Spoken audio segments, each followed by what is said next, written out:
Aujourd'hui, dans le cadre de notre aparté, nous allons parler de la rotule instable avec le docteur Mandino, chirurgien orthopédiste au centre Regina à Nice. Donc, quels sont les critères cliniques des rotules instables déjà? Est-ce qu'il y a la rotule traumatique et ensuite est-ce qu'il y a la rotule par rapport à des déformations anatomiques ou malformations anatomiques? Alors la rotule instable, c'est le patient qui en général s'est luxé la rotule au moins une fois et qui après soit va se reluxer la rotule, soit va présenter des subluxations ou des instabilités, ou même simplement une appréhension. C'est-à-dire qu'il s'est luxé et il dit, moi dès que je vais faire une activité, j'ai peur que ma rotule sorte.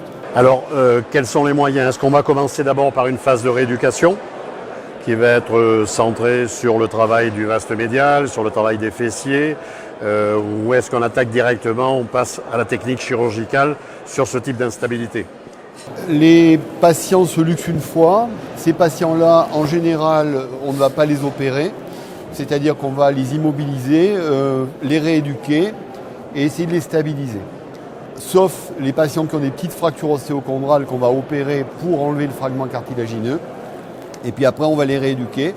Et c'est secondairement, c'est les patients qui, en chronique, soit vont se luxer à répétition, soit vont être instables, soit vont être se resubluxer. Ces patients-là, on va décider de les opérer. Pour nous, kinésithérapeutes, est-ce qu'au niveau de l'examen clinique, quand on reçoit un patient, est-ce qu'il est conseillé pour nous de faire le test de Smiley ou pour vraiment tester quand on va recevoir notre patient ce que l'on doit faire? Ou le test de baïonnette? Oui, alors le patient que vous recevez en chronique, le patient aigu qui vient de se luxer, celui-là, je dirais que la luxation elle est évidente. Le patient, il a très bien vu que sa rotule se luxait, qu'elle était en dehors. Donc là, il n'y a pas de grand intérêt à le faire. En revanche, en chronique, c'est-à-dire le patient qui va revenir, qui va dire je suis instable, effectivement, le test de référence, c'est le signe de Smiley, c'est-à-dire qu'on va tirer la rotule en dehors, la subluxer en dehors, en extension et fléchir le genou. Et là, le patient qui est instable, il va dire oula, moi j'ai peur que ça parte, arrêtez. Et ça, c'est un signe assez net, pas systématique, mais assez bon d'instabilité. Et puis, il y a la course rotulienne anormale, mais ça, c'est plus rare. C'est les patients qui ont une rotule, quand vous passez de l'extension vers la flexion, qui va se subluxer en extension et se recentrer lorsqu'on commence à être à 30 degrés de flexion, quand la rotule commence à s'engager dans la trochlée qui est un petit peu dysplasique. D'accord. Est-ce qu'en rééducation, donc, on va faire du travail en chaîne ouverte ou en chaîne fermée? C'est toujours le débat. Personnellement, je pense qu'on peut faire de la chaîne ouverte si on est dans des secteurs protégés entre 60 et 90 et si on a des charges proximales et non distales. Et ensuite aussi faire du travail isocinétique à vitesse rapide de façon à faire un aquaplaning de la rotule. Oui, il est évident qu'actuellement, surtout avec les machines d'isocinétisme, c'est beaucoup plus facile de faire de la chaîne ouverte contrôlée. Et ça permet certainement d'être plus efficace. Effectivement, il y a tout ce travail de rodage articulaire, d'aquaplaning, on peut dire, qui permet de les améliorer. Mais il est clair que le problème principal et le but principal, c'est quand même de les rééduquer pour qu'ils arrivent à contrôler cette instabilité. Mais on s'aperçoit quand même que les vrais gros instables, malgré tout, ils ont une tendance à récidiver. Alors, on a tendance des fois à ne rééduquer que le quadriceps. Mais il faut surtout, comme disait Ryan, le genou, c'est le valet de la hanche.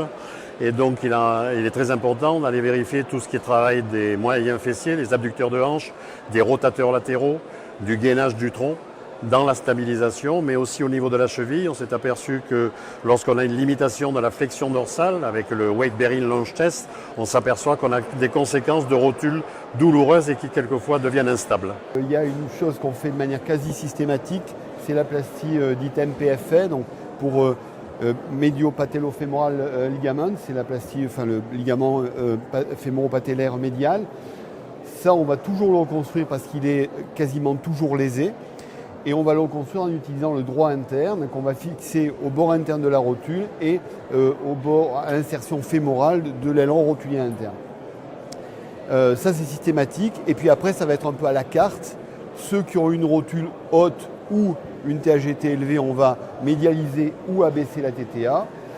Et puis après, beaucoup plus rarement, ceux qui ont des dysplasies de trochlée très importantes, des types B et D de la classification de 2 jours, ceux-là, on pourra faire des trochléoplasties, mais qui est une intervention qui est beaucoup plus rare, qu'on est amené à faire parfois, mais beaucoup plus rarement.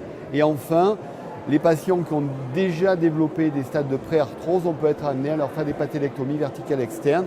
pour ces ostéophytes marginaux externes. Mais l'intervention de base, c'est la plastie MPFL au droit interne parce que d'une part, c'est elle qui va faire disparaître l'appréhension du patient. C'est vraiment, le patient nous dit, moi, j'ai plus d'appréhension depuis que j'ai eu cette intervention.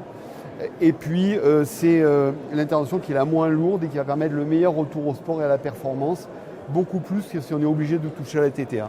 Et qu'est-ce qu'il en est pour les rotules hautes? Alors les rotules hautes, on va être amené à les abaisser.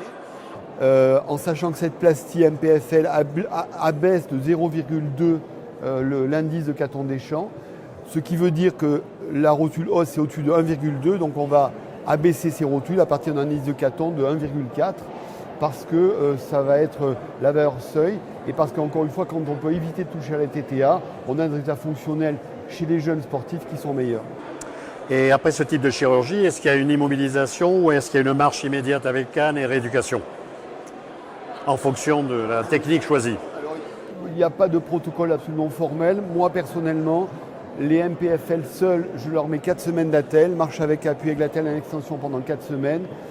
Ceux qui ont une TTA, puisqu'on a touché à l'os, puisqu'il y a une ostéosynthèse, il y a une ostéotomie, c'est 6 semaines d'attelle. 6 semaines d'attelle. Et pour la rééducation, elle est commencée? Pour la rééducation, on la commence tout de suite évidemment. Je dirais que de principe, je les limite à 90 degrés pendant les 3 premières semaines, mais en général, on n'est pas très regardant là-dessus. D'accord.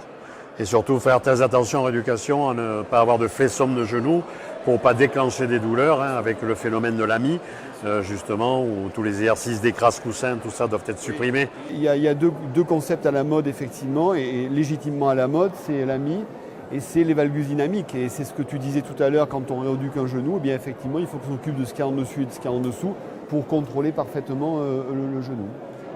Bon, mais parfait, je te remercie. Je crois qu'on a Merci fait à un petit toi. peu le tour de cette Merci à rotule toi. instable. Et merci à vous. Merci.